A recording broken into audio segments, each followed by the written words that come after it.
And డెఫినెట్గా acting wise కూడా ఒక చిన్న హై అన్న అది. అంటే ముందు ఎప్పుడు చేయలేదు అలాగే లేదన్న, ముందన్ని కంట్రోల్డ్ అట్మాస్ఫియర్స్, ఇది అసలు ఇది కొంచెం కొత్తగా చేసాం.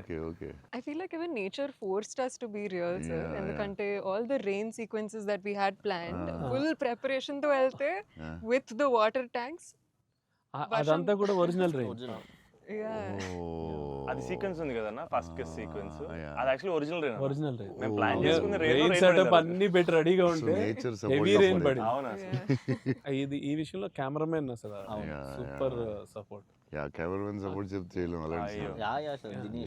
దినేష్ పురుషోత్తం అతను ఈవెన్ బిఫోర్ 20 days ప్రాక్టీస్ అప్పుడు కూడా ఆయన ఉన్నాడు, కెమెరామెన్ కూడా ఉన్నాడు everyday. Super. He'll be beside always. Always. Super. Very sir nice. మీరు విజయవాడలో పునుగులు ఎప్పుడైనా ట్రై చేస్తారా? నాకు విజయవాడ పునుకులు చాలా ఇష్టం యాక్చువల్లీ. ప్రమోద్ ఇంటి దగ్గరే ఉండేది.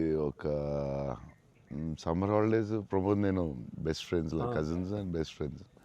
సో ప్రమోద్ ఇంటి పక్కనే ఉండి, సో వాళ్ళ ఫాదర్ మమ్మల్ని వెస్పా మీద కూర్చొని పెట్టి ఫ్రంట్ సీట్లో, నేను front seat, Pramod back, full speed వెళ్ళేవారు ఆయన వెస్పా మీద.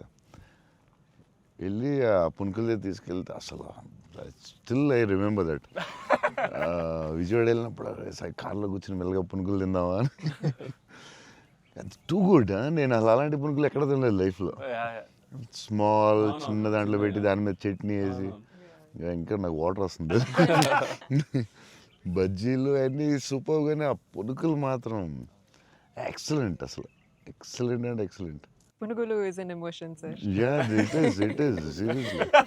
ఎవ్రీ ఒక ఊరికి ఒక ఫుడ్ ఏదో స్పెషల్ ఉంటుంది కదా, దాని ఇంకా వాటర్ వస్తుంది. టూ గుడ్ అసలు. మళ్ళీ అలాంటివి ఎప్పుడు తినలేదు. సో విజయవాడ దారిలో వెళ్ళినప్పుడు, షూటింగ్ వెళ్ళినప్పుడు అక్కడ ఆకి పునుకులు తిందామంటే, నేను అన్ని నైట్ ట్రావెల్ చేస్తాను. ఇప్పుడు నైట్లో పునుకులు ఉండవు కదా బా అనుకుని మళ్ళీ